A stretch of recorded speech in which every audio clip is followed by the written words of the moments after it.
In a time long ago, in the land of Uz, there lived a man named Job. He was known for his deep integrity, kindness, and unwavering faith in God. Job was not just a good man, he was a man of great influence and prosperity. He had 7 sons and 3 daughters, and he took great joy in his family. His wealth was immense: thousands of sheep, camels, oxen, and donkeys. He had countless servants and was considered the wealthiest and most respected man in the East. But what truly set Job apart was his devotion to God. He made sacrifices on behalf of his children, always ensuring they were right with the Lord. To Job, nothing mattered more than living a righteous life and honoring God in all he did. Little did he know, his faith was about to be tested in ways he never could have imagined. One day in the heavenly realm, the angels came before God to present themselves, and among them was Satan. God spoke of Job's faithfulness, highlighting him as a truly righteous man. But Satan, always seeking to destroy faith, had a different perspective. He sneered and argued that Job's loyalty was only because of the blessings God had given him. He insisted that if Job lost everything, his faith would crumble and he would curse God. God, knowing Job's heart, allowed Satan to test him, but with one condition: he was not to harm Job himself. It was a challenge, a test of true devotion. Satan wasted no time. He left the presence of God, determined to strip Job of everything and prove that faith only exists when life is good. The storm was coming, and Job had no idea his life was about to change forever. In a single day, Job's world crumbled. One by one, his servants rushed to him with devastating news. First, raiders attacked and stole his oxen and donkeys, killing the workers. Then fire from the sky struck his sheep and shepherds, reducing them to ashes. As if that weren't enough, more raiders came and stole his camels, slaughtering even more of his men. But the worst was yet to come. Another servant arrived, his face pale with horror. A mighty wind had struck the house where Job's children were feasting, causing it to collapse. All 10 of his beloved children were gone. In an instant, Job had lost everything: his wealth, his livelihood, and his family. The grief was beyond comprehension. But what would Job do next? Job stood amidst the ruins of his life, his heart heavy with sorrow. The weight of his losses pressed down on him, but instead of shaking his fist at the sky, he fell to the ground in worship. He tore his robe and shaved his head. Acts of mourning, but his next words were astonishing. "Naked I came from my mother's womb, and naked I will depart. The Lord gave, and the Lord has taken away. May the name of the Lord be praised."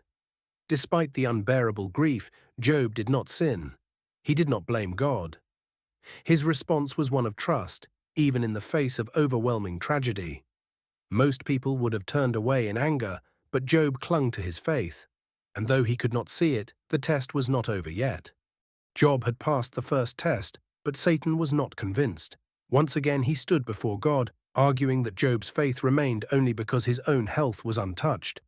"A man will give all he has for his own life," Satan said, "but stretch out your hand and strike his flesh, and he will surely curse you to your face."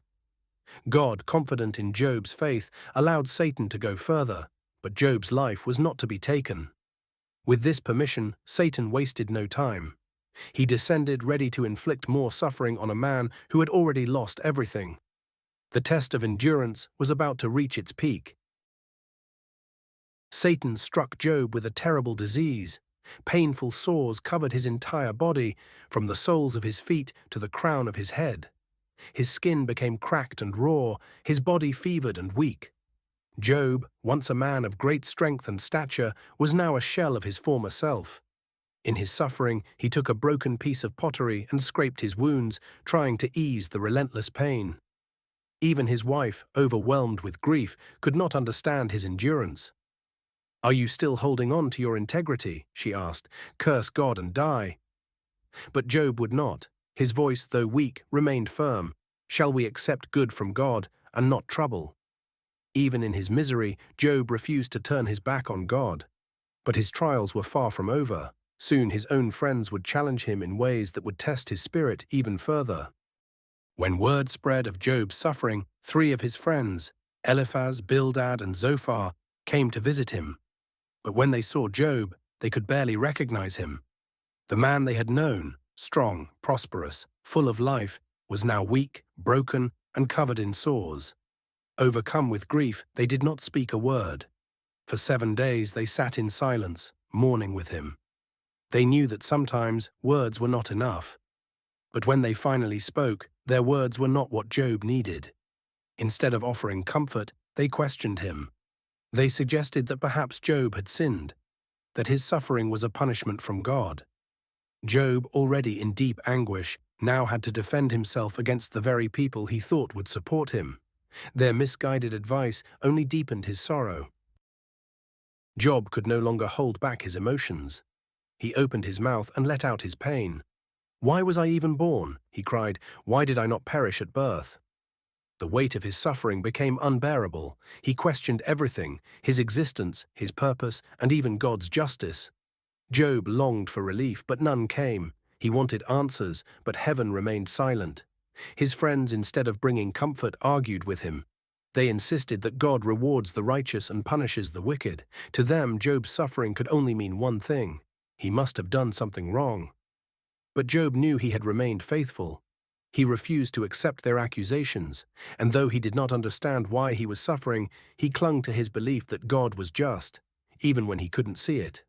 After Job and his friends had debated for a long time, another voice entered the conversation. A younger man named Elihu had been listening in silence, but now he could no longer hold back. He spoke with passion, addressing both Job and his friends. He challenged Job's complaints, reminding him that God was greater than human understanding. He told Job that sometimes suffering is not a punishment, but a way for God to teach and refine a person. Elihu's words were different. He did not accuse Job like the others. Instead, he urged Job to trust that God's ways were higher than human reasoning. His words paved the way for what was to come next, an answer from God himself. And then, at last, God spoke. Out of a mighty whirlwind, his voice thundered over the land. "Who is this that darkens my counsel with words without knowledge?" God did not answer Job's questions directly. Instead, he asked Job questions that revealed the vastness of God's wisdom and power. "Where were you when I laid the earth's foundation? Tell me if you understand." God spoke of the wonders of creation, the vast oceans, the constellations, the mighty creatures of the earth. He reminded Job that the universe was far more complex than human minds could grasp. Job had sought answers, but in that moment he realized the truth. Some things were beyond human understanding. He stood in awe, humbled before the Almighty. In the presence of God's overwhelming majesty, Job humbled himself. "I know that you can do all things. No purpose of yours can be thwarted," he said. "Surely I spoke of things I did not understand, things too wonderful for me to know." Job repented, not for sins that had caused his suffering, but for questioning God's wisdom. And because of his faith and endurance, God restored him. His health was renewed, his fortunes doubled, and he was blessed with new sons and daughters. Job lived a long and prosperous life, witnessing God's faithfulness until the very end. His suffering had not been meaningless. It had been a journey of trust, faith, and divine purpose. The story of Job is not just about suffering, it is about faith. It teaches us that true faith does not depend on circumstances. It endures through trials, even when we do not understand. We all face hardships, loss, pain, uncertainty. But like Job, we are called to trust that God's plan is greater than what we can see. Sometimes suffering refines us. Sometimes it strengthens our faith. And sometimes, like Job, we may never fully understand why we suffer. But we can be sure of this: God is sovereign and He is always working for our good. No matter what storms we face, we can hold on to hope. Job's journey reminds us that even in our darkest moments, God is still in control. If you are facing struggles today, remember, God sees you, He cares for you, and He is with you. The story of Job is a story of trust, endurance, and the reward of unwavering faith.